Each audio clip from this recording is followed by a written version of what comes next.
सिफारिश के बारे में चर्चा हो रही है। आज तक सिफारिश केवल सिफारिश ही रह गई है और इसी पर सभी के विचार आए हैं। और आज इस विचारों को कैसे हम अमली जामा दें, कैसे हम इसको लागू करा सकें, इस पर हमें चर्चा करनी चाहिए। आज हमारे वरिष्ठ पुरस्कार से संदीप पांडे जी ने ये चर्चा रखी है और वो एक सोशल कहे या सिटीजन सिस्टम को लेकर चल रहे हैं, इसलिए इस बात को ध्यान रखा है विचार विमर्श के लिए। और आज तमाम प्रबुद्ध साथी यहाँ उपस्थित हैं और बहुत विचार आए इसी दिशा में आए हैं कि कैसे इससे निजात पाई जाए और इस देश में जो हो रहा है इसकी आड़ में जो हो रहा है, क्योंकि ये कमेटियां, ये आयोग बनते रहते हैं, उनकी रिपोर्टें आती रहती हैं, उन रिपोर्टों को लागू नहीं हो पाता है तो उसके कारण कौन है ये हमें समझना होगा। और हम लोग केवल रिपोर्ट के बारे में चर्चा करके और उसको छोड़ देते हैं, शायद यही ज्यादा कमी है, क्योंकि देश में आरक्षण की बात जहां तक बहुत तेजी के साथ करती है और इस देश में एक बात को हम भूल जाते हैं कि यह देश लोकतंत्र से चल रहा है, लोकतंत्र से ही शुरुआत हुई। क्योंकि जब 47 में आजाद हुआ भारत, तब पहले नेतृत्व ने ये बात रखी थी कि यह देश हम सब मिलकर जीता है, इसलिए इस देश को हम मिलकर चलाएंगे, इसमें भाईचारा को स्थान मिलेगा और उसी पर यह संविधान बना। उस प्रतिनिधित्व को आज तक उसके द्वारा सरकार तो बनती है प्रतिनिधित्व, लेकिन सरकार बनने के बाद वो प्रतिनिधित्व खत्म हो जाता है, लोकतंत्र खत्म हो जाता है, सरकार रहती है और सरकार के लोग अपने अपने आधार पर इस देश को चलाने की कोशिश करते हैं और चला रहे हैं।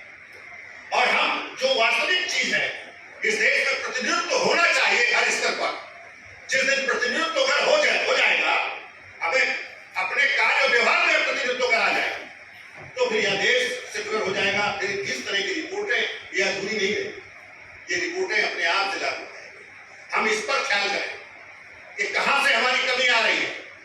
कि सारा सिस्टम है, विश्व में यह देश खूबसूरत माना गया है और इस देश का संविधान बनाने वाले को ज्ञान के प्रतीक के रूप में सराहा गया है। आज उन्हें के पास 32 डिग्रियां थी, 32 डिग्रियों से नहीं ज्ञान के प्रतीक का रुतबा मिला था, खिताब मिला था।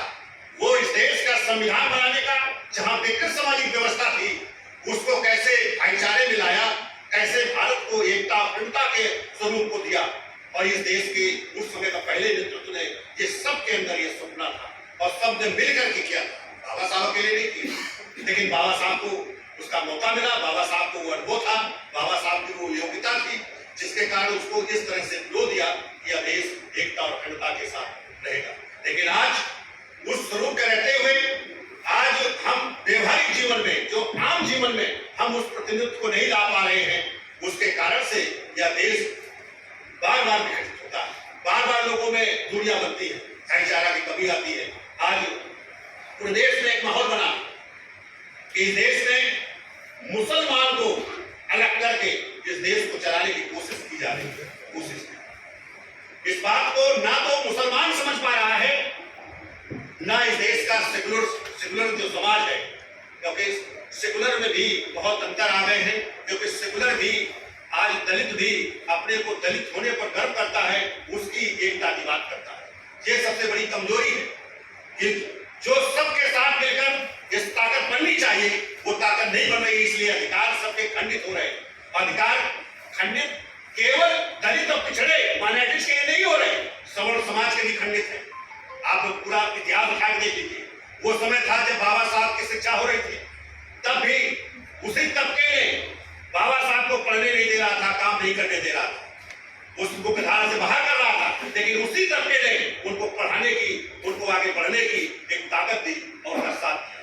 तो मैं किसी से विरुद्ध नहीं है, इस देश के जो सवर्ण समाज है या इस देश का जो विकृतियों को पैदा करने वाला समाज है, वो भी इस देश से बाहर नहीं, लेकिन हमें उसकी विकृतियां कैसे खत्म होंगी इसका दायरा पैदा करना है। आज जो हम केवल अपने कमियों को या जो मेरे पर कमियां लादी जा रही है उसके बारे में तो बात करते हैं, लेकिन उस कैसे दूर की जाएगी इसकी बात नहीं होती ना। ये सबसे बड़ी कमजोरी है इस देश में। अगर आप जो लोकतंत्र के आधार पर देश चल रहा है, लोकतंत्र को अगर प्रतिनिधित्व को आधार नीचे ला दें तो फिर इस देश में एकता और एक जो बराबरी का स्तर आ जाएगा और सब में समानता है। और इस देश में ना मुसलमान अलग होगा, ना इस देश में दलित पिछड़ा अलग होगा।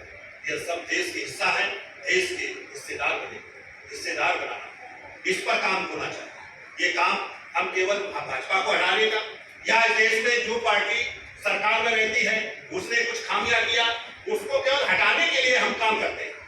अरे हटाने से काम नहीं बढ़ेंगे, हम उन कमियों को कैसे फेस करें, उन कमियों को कैसे दूर कराएं। अगर इस देश में जो कमियां आई हैं कि मुसलमान को अलग किया जा रहा है, इसी को पर हम डिबेट करें, इसी पर हम काम करें तो इस देश में भाजपा सरकार रहे, लेकिन भाजपा सरकार सबको लेके चले।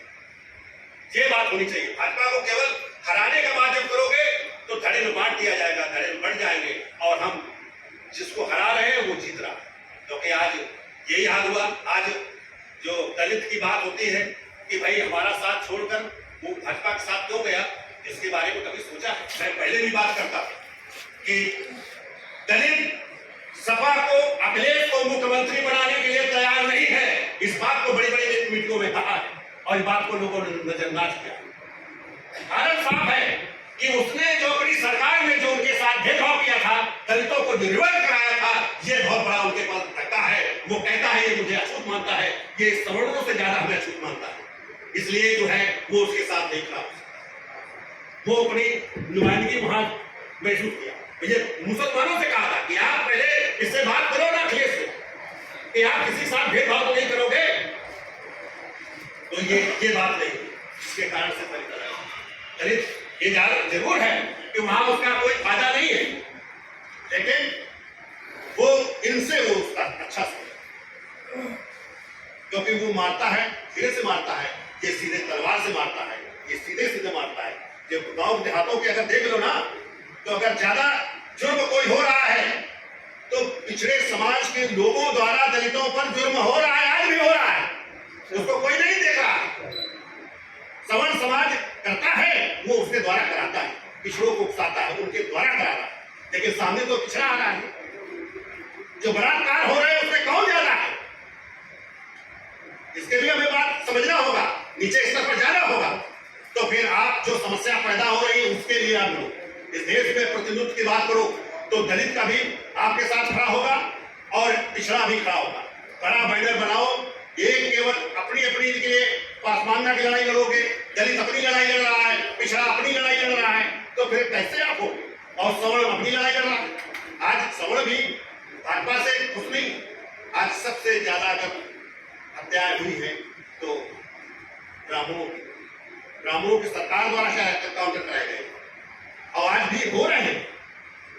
उसको सेकुलर जो ब्राह्मण है, जो इस बात को पर विश्वास नहीं कर रहा है, उसके साथ अन्याय हो रहा है।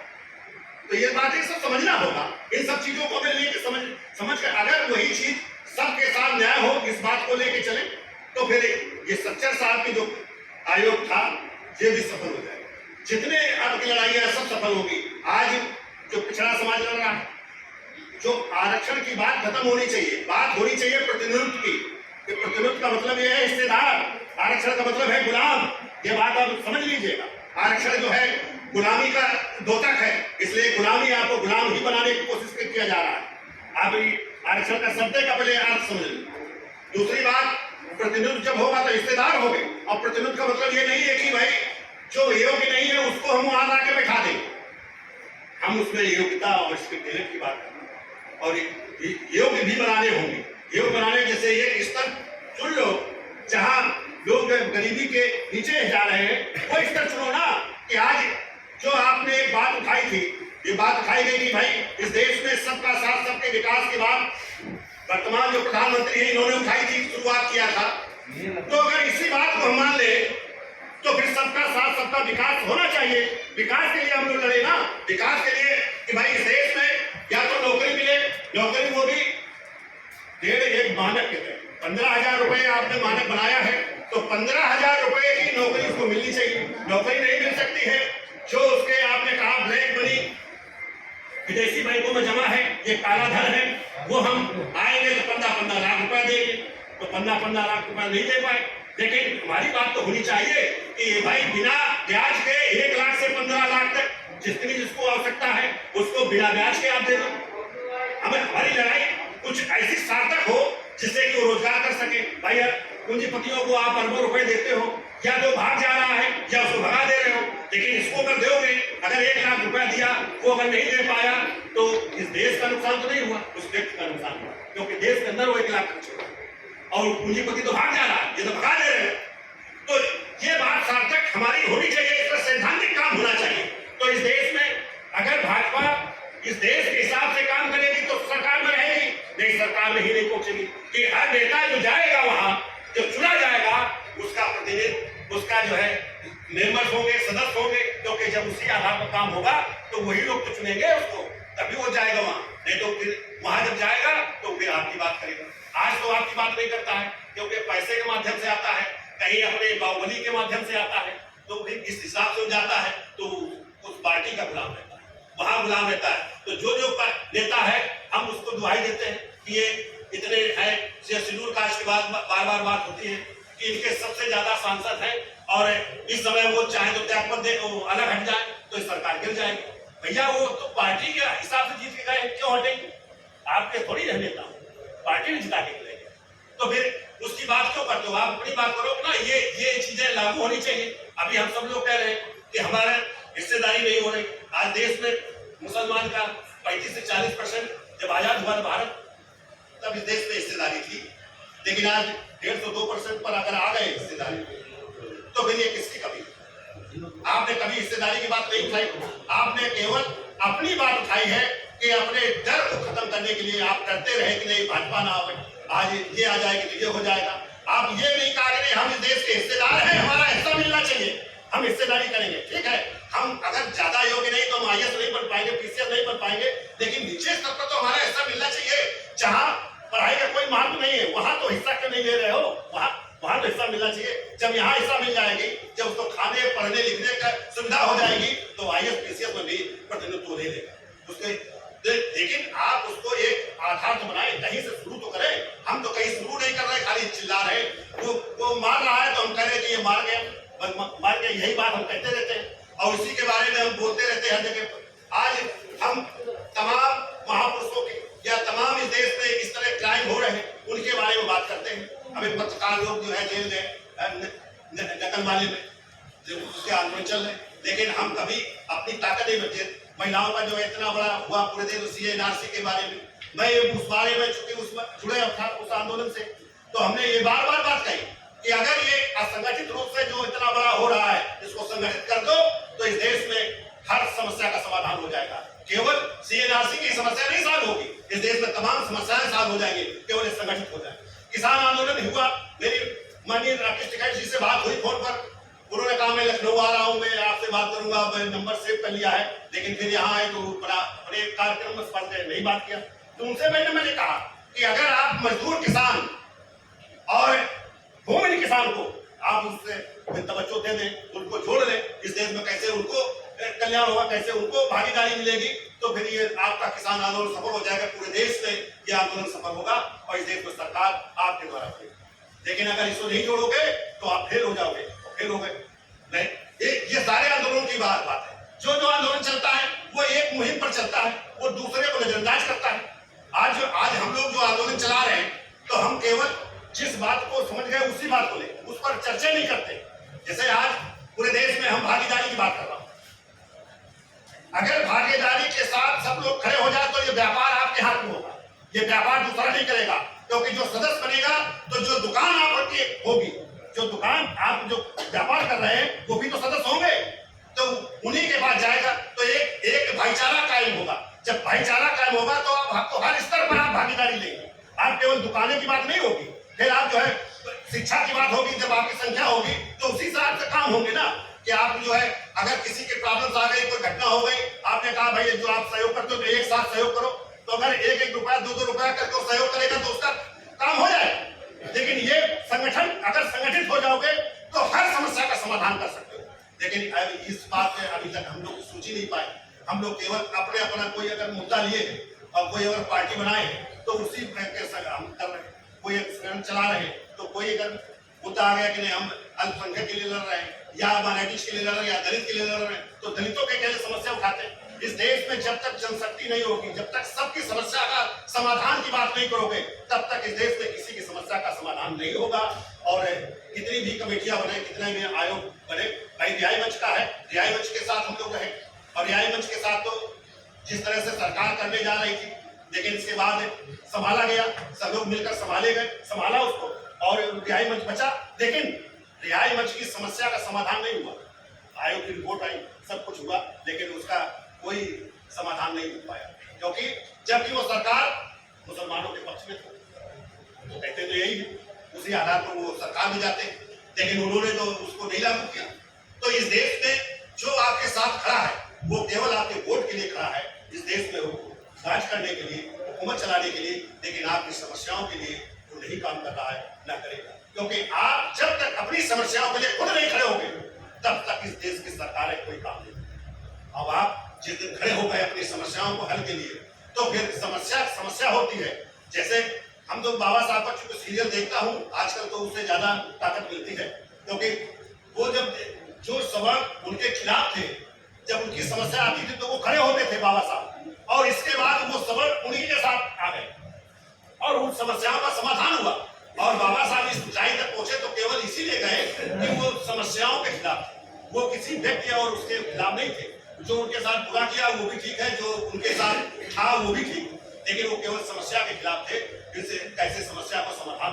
तो अगर हम लोग एक कोई मान, जैसे लोकतंत्र है, इस देश का संविधान है, अगर इसको हम लोकतंत्र को अगर मानते हैं, लोकतंत्र से अपने इस देशों में उसमें समावेश मानते हैं और समावेश है भी, तो इसी तरह से हम अगर उसको अपने जीवन में उतार लें और इसी तरह से हम शुरू कर दें, तो यह देश की हर समस्या का समाधान होगा। और ये तमाम जो आयोग बने, इनकी रिपोर्टें भी सार्थक होंगी, और इनको सम्मान तभी मिल सकता है जब इनकी रिपोर्टों को सार्थक और सफल कर दें। क्योंकि हम लोगों के ये चीज होनी है कि जो महापुरुषों ने किया उस काम पर हम जाएं। अभी तो हम केवल जो किया था, जो घटना थी, उसी का केवल उल्लेख करते हैं। जो घटना आई कि बाबा साहब की जब बात करते हैं तो बाबा साहब ये कर गए, बाबा साहब ये शिक्षा दी, ये बस इसी तरह की बात करके वक्त खत्म कर देते हैं। बाबा साहब ने जो घटना किया था, इस देश में उस मुकाम पर पहुंचे जहां उनको कोई छूना नहीं चाहता था, वहां पहुंच गए, वहां उन्होंने अपनी भागीदारी की, पूरे समाज की भागीदारी करा दिया।